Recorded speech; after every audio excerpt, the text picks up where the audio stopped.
അല്ല, ഇത് വിജയവും പരാജയവും ഒന്നുമില്ല. ഇത് കുറെ കുടുംബങ്ങളും കുറെ വ്യക്തികളും അവരുടെ ജീവിതങ്ങളുമാണ്.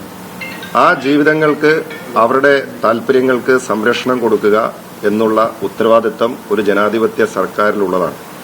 ആ ഉത്തരവാദിത്തമാണ് മനുഷ്യത്വത്തോടു കൂടി ഈ സർക്കാർ ചെയ്തത്. ഇതിനകത്ത് ജയവും പരാജയവും അല്ലെങ്കിൽ രാഷ്ട്രീയമായിട്ടുള്ള നേട്ടമൊന്നോ രാഷ്ട്രീയമായിട്ട് ആ നിലയിൽ ഇതിനെ കാണാനായിട്ട് ഞങ്ങളാരും ആഗ്രഹിക്കുന്നില്ല. കഴിഞ്ഞ ദിവസം പറഞ്ഞതുപോലെ പര്യത്തുകാവ് വിഷയത്തിൽ അന്നുണ്ടാക്കിയ ധാരണയുടെ അടിസ്ഥാനത്തിൽ വ്യവസ്ഥകളെല്ലാം പറഞ്ഞ് കൃത്യമായി ധാരണയായി അത് എഴുതി ഉണ്ടാക്കി ഇന്ന് ബന്ധപ്പെട്ട കക്ഷികളൊക്കെ ആ കരാറിൽ ഒപ്പുവച്ചിരിക്കുകയാണ്. ഇരു കൂട്ടർക്കും സ്വീകാര്യമായ വിധത്തിൽ ഓരോ കാര്യങ്ങളും വളരെ കൃത്യമായി പറഞ്ഞുകൊണ്ടിട്ടുള്ള ഒരു കരാറാണ് നമ്മൾ ഉണ്ടാക്കിയിരിക്കുന്നത്. ആ കരാറിൽ എല്ലാവരും ഒപ്പുവെച്ചു കഴിഞ്ഞു. അത് നമ്മൾ ബഹുമാനപ്പെട്ട അഡ്വക്കേറ്റ് ജനറൽ വഴി കോടതിയിൽ സമർപ്പിച്ച് അതിന്റെ നിയമപരമായിട്ടുള്ള നടപടികളുമായിട്ട് മുന്നോട്ട് പോകും.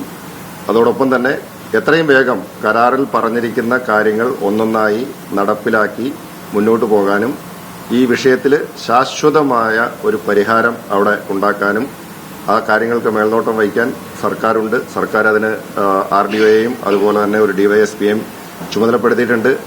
എല്ലാ ആഴ്ചയിലും അവരതിന്റെ കൃത്യമായ റിപ്പോർട്ട് ബഹുമാനപ്പെട്ട ജില്ലാ കളക്ടർക്ക് കൊടുക്കും. അങ്ങനെ ഈ വിഷയം നമ്മൾ പറഞ്ഞിരിക്കുന്ന ഒരു വർഷത്തിനുള്ളിൽ തന്നെ ഏറ്റവും കൃത്യമായി സമാധാനപരമായി എല്ലാവർക്കും സന്തോഷകരമായ അല്ലെങ്കിൽ സ്വീകാര്യമായ വിധത്തിൽ അത് അവസാനിപ്പിക്കുന്നതായിരിക്കും. ഈ കരാറ് നമുക്ക് ഇങ്ങനൊരു കരാറിലേക്ക് എത്താൻ സാധിച്ചു എന്നുള്ളത് തീർച്ചയായിട്ടും വലിയ ഒരു നേട്ടം തന്നെയാണ്. ഏതാണ്ട് 5 പതിറ്റാണ്ട് കാലം കോടതി വ്യവഹാരത്തിൽ കിടന്ന ഒരു കേസാണ് ഈ ഏതാണ്ട് 20 ദിവസത്തിനുള്ളിൽ 5 സിറ്റിംഗിൽ മണിക്കൂറുകളോളം ഞങ്ങൾക്ക് ഇരിക്കേണ്ടി വന്നിട്ടുണ്ട്. ഇന്നിപ്പോ ഏതാണ്ട് 4-5 മണിക്കൂറോളം ഇന്ന് തന്നെ ഈ പാതിരാത്രി വരെ ഇരിക്കേണ്ടി വന്നിട്ടുണ്ട്. എന്നാലും ഞങ്ങൾക്ക് 20 ദിവസത്തിനുള്ളിൽ ഈ വിഷയം കോടതിക്ക് പുറത്ത് ഒരു ധാരണ ഉണ്ടാക്കാൻ സാധിച്ചു എന്നുള്ളത് വലിയ സന്തോഷവും ആശ്വാസകരവുമായിട്ടുള്ള ഒരു കാര്യം തന്നെയാണ്. ഇതിൽ എല്ലാവരുടെയും സഹകരണം ഉണ്ടായിട്ടുണ്ട്. ഞാൻ കഴിഞ്ഞ ദിവസം പറഞ്ഞതുപോലെ ഇരു കക്ഷികളുടെയും ഭാഗത്ത് നിന്ന് വിട്ടുവീഴ്ച മനോഭാവത്തോടു കൂടി ഈ വിഷയത്തെ സമീപിച്ചതുകൊണ്ടാണ് നമുക്ക് ഇങ്ങനെയൊരു ഒരു കരാറിലേക്ക് എത്താനായിട്ട് സാധിച്ചത്. അതിന് സഹായിച്ച അതിന്റെ ഭാഗമായി നിന്ന എല്ലാവരെയും നന്ദിയോടെ ഓർക്കുകയാണ്. ബഹുമാനപ്പെട്ട കുന്നത്തുനാട് MLA ശ്രീ VP സജീന്ദ്രൻ ഇവിടെയുണ്ട്.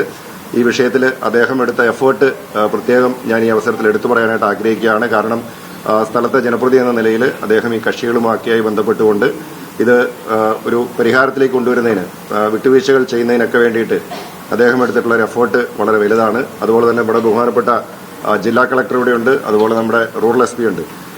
റവന്യൂ ഡിപ്പാർട്ട്മെന്റിന്റെ ഭാഗത്ത് നിന്ന് കളക്ടറുടെ നേതൃത്വത്തിൽ ഇതിന്റെ ഓരോ നടപടിക്രമങ്ങളും വളരെ സുഗമമാക്കുന്നതിന് വേണ്ടിയിട്ട് വളരെ ആത്മാർത്ഥമായിട്ടുള്ള ശ്രമമുണ്ടായി.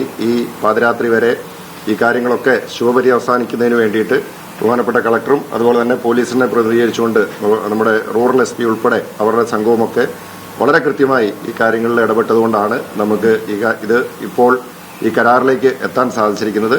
അതുപോലെ തന്നെ ഇതിന്റെ സമരസമിതിയുടെ ഭാഗമായി നിന്ന് പ്രവർത്തിച്ച അതിന്റെ നേതാക്കന്മാരുണ്ട്. അവിടുത്തെ ഇരുഭാഗത്തു നിന്നുള്ള വക്കീലന്മാരുണ്ട്. അതുപോലെ ഇരു കക്ഷികളും അവരുടെ കുടുംബാംഗങ്ങൾ എല്ലാവരും ഇതിനോട് ആത്മാർത്ഥമായിട്ട് സഹകരിച്ചതിന്റെ ഭാഗമായിട്ടാണ് നമുക്ക് ഈ നിലയ്ക്ക് ഇത് ഒരു ശുഭപര്യാസയെ നല്ല രീതിയിൽ ഇത് അവസാനിപ്പിക്കുവാനായിട്ട് നമുക്ക് സാധിച്ചിരിക്കുന്നത്. ബഹുമാനപ്പെട്ട മുഖ്യമന്ത്രി നിയമസഭയിൽ പറഞ്ഞ കാര്യം ഈ കുടുംബങ്ങളെ പെരുവഴിയിലാക്കില്ല എന്നും അവരുടെ കാര്യത്തിൽ സർക്കാരിന് ഉത്തരവാദിത്തമുണ്ട് എന്നും പറഞ്ഞത് അത് വെറും വാക്കായിരുന്നില്ല. ആ കാര്യത്തിൽ ഞങ്ങൾ ആത്മാർത്ഥമായിട്ട് ശ്രമിച്ചു. പലരും പലതരത്തിലുള്ള കാര്യങ്ങൾ ചോദിച്ചിരുന്നു. ഇത് നടക്കുമോ അല്ലെങ്കിൽ ഇത് നടക്കാതെ പോകുമെന്നൊക്കെ പറഞ്ഞ ആളുകളുണ്ടായിരുന്നു. പക്ഷെ അന്നെല്ലാം ഞങ്ങൾ പറഞ്ഞൊരു കാര്യമുണ്ട്. ഈ വിഷയം നല്ല രീതിയിൽ അവസാനിപ്പിക്കുന്നതിന് വേണ്ടിയിട്ട് ഈ കുടുംബങ്ങൾക്ക് നീതി ലഭിക്കുന്നതിന് വേണ്ടിയിട്ട് അതിന് സർക്കാർ കൂടെ ഉണ്ടാകും എന്ന് പറഞ്ഞിരുന്നു. അതിന്റെ അടിസ്ഥാനത്തിൽ തന്നെയാണ് നമ്മൾ നല്ല പ്രതീക്ഷയോടുകൂടി ഈ ചർച്ചകളുമായിട്ട് മുന്നോട്ട് പോയതും ആ ചർച്ച നമ്മൾ പ്രതീക്ഷിച്ച നിലയിൽ നമുക്ക് അവസാനിപ്പിക്കാൻ സാധിച്ചതും ഇതിനൊരു പരിഹാരത്തിലേക്ക് എത്താൻ കഴിഞ്ഞതുമൊക്കെ. അപ്പോൾ ഒരിക്കൽ കൂടി ഇതുമായി സഹകരിച്ച എല്ലാവരെയും നന്ദിയോടെ ഓർക്കുകയാണ്. ഇനി നമ്മൾ ഈ വ്യവസ്ഥകൾ ഒന്നൊന്നായി നടപ്പിലാക്കി മുന്നോട്ട് പോകും. ആരുടെയും ഒരു കണ്ണീര് വീഴാതെ ഈ പ്രശ്നം പരിഹരിക്കണമെന്നായിരുന്നു ഗവൺമെന്റിന് താല്പര്യം. അത് കൃത്യമായി പാലിക്കുവാൻ കഴിഞ്ഞു. അതിന് മന്ത്രിയുടെ നേതൃത്വത്തിൽ നടത്തിയ ചർച്ചകളെല്ലാം ഇരുകൂട്ടരും വളരെ സംയമനത്തോടുകൂടി ഇടപെട്ടതുകൊണ്ടാണിത് കൃത്യമായി ഈ 20 ദിവസങ്ങൾക്കുള്ളിൽ 20 ദിവസങ്ങൾക്കുള്ളിൽ പരിഹരിക്കാൻ കഴിഞ്ഞത്. പ്രത്യേകിച്ച് ജില്ലാ ഭരണകൂടവും പോലീസിന്റെയും സഹായം, ജില്ലാ കലക്ടറും എസ് പിയും ഈ കാര്യത്തിൽ വിഷയം തീർക്കുന്നതിന് വേണ്ടി വളരെ പ്രോത്സാഹനവും അതുപോലെ തന്നെ ഇടപെടലും നടത്തി. അപ്പോൾ അതുകൊണ്ട് ജില്ലാ ഭരണകൂടത്തോടും പോലീസ് ഡിപ്പാർട്ട്മെന്റിനോടും സ്ഥല MLA എന്നുള്ളതിൽ, അതുകൂടാതെ ഈ സമരസമിതിയുടെ ആളുകളും അതേപോലെ തന്നെ ഇരു കക്ഷികളും അതുപോലെ ഞങ്ങളെ സഹായിച്ച അഭിഭാഷകർ, 2 വിഭാഗത്തിൽ നിന്നുള്ള അഭിഭാഷകർ, അവരുടെ എല്ലാം വലിയൊരു ഹെൽപ്പ് ഇതിൻ്റെ അകത്ത് കിട്ടിയിട്ടുണ്ട്. എല്ലാവരുടെയും കൂട്ടായ ഒരു പ്രവർത്തനത്തിന്റെ ഫലമായിട്ടാണ് വലിയൊരു വിഷയം സെറ്റിൽ ചെയ്യാൻ കഴിഞ്ഞത്. അഡ്വക്കേറ്റ് ജനറൽ ഈ വിഷയത്തിൽ ലീഗൽ ഒപ്പീനിയൻ ഞങ്ങൾക്ക് സമയാസമയങ്ങളിൽ തരിക മാത്രമല്ല, അദ്ദേഹത്തിന്റെ ഇടപെടൽ വളരെ വലുതായിരുന്നു. AG എന്നുള്ള നിലയിൽ അദ്ദേഹത്തിന്റെ ഒപ്പീനിയൻ. അപ്പോൾ ഈ പറഞ്ഞതുപോലെ മുഖ്യമന്ത്രി നിയമസഭയിൽ പറഞ്ഞതുപോലെ അവസാനം ഇത് കൃത്യമായി ഇത് നടപ്പിലാക്കാൻ കഴിഞ്ഞു. ഇനി ഞങ്ങളുടെ ഒരു ലക്ഷ്യമെന്ന് പറയുന്നത് 1 വർഷം എന്ന് പറഞ്ഞിരിക്കുന്ന കാലാവധി അത് 1 വർഷത്തിലെത്താതെ അതിനു മുമ്പ് തന്നെ ബഹുമാനപ്പെട്ട മന്ത്രിയുടെയൊക്കെ സഹായത്തോടുകൂടി വീട് കൂടി വെച്ചു കൊടുക്കുക. സാധാരണ ഒരു വീടല്ല, നല്ല മനോഹരമായ വീട് വെച്ചു കൊടുക്കണമെന്നാണ് ഞങ്ങളുടെ താല്പര്യം. അപ്പോൾ അതുകൂടി വെച്ചു കൊടുത്തെങ്കിൽ മാത്രമേ ഇത് പൂർണ്ണതയിലാവുള്ളൂ. അപ്പോൾ ഇപ്പോൾ സഹായിച്ചുകൊണ്ടിരിക്കുന്ന മുഴുവൻ ആളുകളുടെയും സഹായം ആ കാര്യത്തിലൂടെ ഉണ്ടാകണമെന്ന് അഭ്യർത്ഥിക്കുകയാണ്. മാധ്യമങ്ങൾ വളരെയേറെ സഹായം തന്നു, അതിനും ഞങ്ങൾ നന്ദി രേഖപ്പെടുത്തുന്നു. ഇത് സത്യത്തിൽ ഈ സർക്കാർ അധികാരത്തിലെ ഒരു സമയത്ത് സർക്കാരിന് മുന്നിൽ വന്ന ഏറ്റവും വലിയ രാഷ്ട്രീയ വെല്ലുവിളിയായിരുന്നു. കേരളം ചർച്ച ചെയ്ത ഏറ്റവും വലിയ രാഷ്ട്രീയ വാർത്ത കൂടിയായിരുന്നു. അതിന് 1 മാസം തികയുന്നതിന് മുമ്പ് പരിഹാരം കാണാൻ സാധിച്ചു എന്നതിന്റെ അകത്തൊരു രാഷ്ട്രീയമായിട്ടുള്ള വിജയം കൂടിയുണ്ട്. അല്ല, ഇത് വിജയവും പരാജയവും ഒന്നുമില്ല.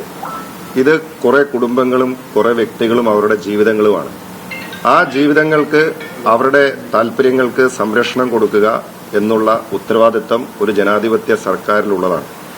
ആ ഉത്തരവാദിത്തമാണ് മനുഷ്യത്വത്തോടുകൂടി ഈ സർക്കാർ ചെയ്തത്. ഇതിനകത്ത് ജയവും പരാജയവും അല്ലെങ്കിൽ രാഷ്ട്രീയമായിട്ടുള്ള നേട്ടമെന്നോ രാഷ്ട്രീയമായിട്ട് ആ നിലയിൽ ഇതിനെ കാണാനായിട്ട് ഞങ്ങളാരും ആഗ്രഹിക്കുന്നില്ല. അത് ഞങ്ങൾക്ക് മാത്രവുമല്ല, ഒരു കാര്യം കൂടി ഞാൻ പറയാൻ ആഗ്രഹിക്കുന്നു. ഇതൊരു ജനാധിപത്യ സംവിധാനത്തിലാണ് നമ്മളെല്ലാവരും ജീവിക്കുന്നത്. ജനാധിപത്യ സംവിധാനത്തിൽ നമുക്ക് ഡയലോഗിലൂടെ, ചർച്ചയിലൂടെ നമുക്ക് പല വിഷയങ്ങളും നമുക്ക് പരിഹരിക്കാൻ സാധിക്കും. ആ ഡയലോഗ്, കൃത്യമായ ചർച്ചകൾ നടക്കുന്നില്ല എന്നുള്ളതാണ് പലപ്പോഴും തർക്കങ്ങളിലേക്ക് പോകാൻ കാരണം. അപ്പോൾ നമ്മൾ ആ ജനാധിപത്യപരമായിട്ടുള്ള ഉത്തരവാദിത്തം നിർവഹിച്ചു, കൃത്യമായ ചർച്ചകൾ നടത്തി. ഞാൻ പറഞ്ഞല്ലോ, മുൻപ് ഇങ്ങനെ ഒരു ചർച്ച ഉണ്ടായിട്ടില്ല. ഈ 50 വർഷത്തിൽ ഈ കേസ് നടക്കുമ്പോൾ ഇത്തരത്തിൽ ഒരു ഗവൺമെന്റ് ഇടപെട്ടുകൊണ്ട് ഈ വിഷയത്തിൽ ഒരു ചർച്ചയ്ക്ക് ഒരു സാഹചര്യം ഉണ്ടായിട്ടില്ല. ആദ്യമായിട്ട് ഈ ഗവൺമെന്റിന്റെ മുമ്പിൽ ഇങ്ങനൊരു വിഷയം വന്നു. പറഞ്ഞതുപോലെ തന്നെ അധികാരത്തിൽ വന്ന് 2ാം ദിവസമാണ് ഈ വിഷയം വരുന്നത്. അപ്പോൾ അന്ന് തന്നെ ബഹുമാനപ്പെട്ട മുഖ്യമന്ത്രി ഞങ്ങളെ ചുമതലപ്പെടുത്തി. ഞങ്ങൾ ചർച്ചകളുമായി മുന്നോട്ട് പോയി. ചർച്ച ചെയ്തപ്പോൾ തന്നെ ഞങ്ങൾ ആദ്യത്തെ ചർച്ചയിൽ തന്നെ ഞങ്ങൾക്ക് പ്രതീക്ഷയുണ്ടായിരുന്നു. ഞാനത് അന്ന് മാധ്യമങ്ങളെ കണ്ടപ്പോൾ ഇവിടെ പറയുകയും ചെയ്തു. ഞങ്ങൾക്ക് നല്ല പ്രതീക്ഷയുണ്ട്, ഇത് രമ്യമായി പരിഹരിക്കാൻ സാധിക്കുമെന്നുള്ളത്. ആ പ്രതീക്ഷയിൽ ഞങ്ങൾ മുന്നോട്ട് പോയി. ഇരു കൂട്ടരും നല്ല രീതിയിൽ സഹകരിച്ചു. നമ്മളിൽ അവർക്കൊക്കെ മാനസികമായിട്ടുള്ള വിഷമങ്ങളുണ്ട്. ഈ വീടും സ്ഥലവും ഒക്കെയായി അവർക്ക് വൈകാരിക ബന്ധമുണ്ട്. ജനിച്ചു വളർന്ന സ്ഥലമാണ്. അപ്പോൾ അതൊക്കെ ഉണ്ടെങ്കിലും അവര് സാഹചര്യങ്ങൾ മനസ്സിലാക്കിക്കൊണ്ട് അവർ ഗവൺമെന്റ് മുന്നോട്ട് വെച്ച നിർദ്ദേശങ്ങളോട് അവർ യോജിക്കുവാനായിട്ട് ഇരുകൂട്ടരും തയ്യാറായി എന്നുള്ളത് ചെറിയ കാര്യമല്ല, വലിയ കാര്യമാണ്. കാരണം സുപ്രീം കോടതി വരെ പോയ ഒരു കേസിൽ അതിനുശേഷം, അതെല്ലാം കഴിഞ്ഞതിന് ശേഷം ഒരു ചർച്ചയിൽ വന്ന് അതിന് പരിഹാരം ഉണ്ടാക്കുക എന്ന് പറയുന്നത് ചെറിയ കാര്യമല്ലല്ലോ. അപ്പോൾ ഇത് അവരുടെയൊക്കെ വിജയമാണ്. ഇതിനകത്ത് ആരുടെയും ഒരു രാഷ്ട്രീയ വിജയം എന്ന രീതിയിലൊന്നും അതിനെ കാണാനായിട്ട് ഞങ്ങൾ ആഗ്രഹിക്കുന്നില്ല.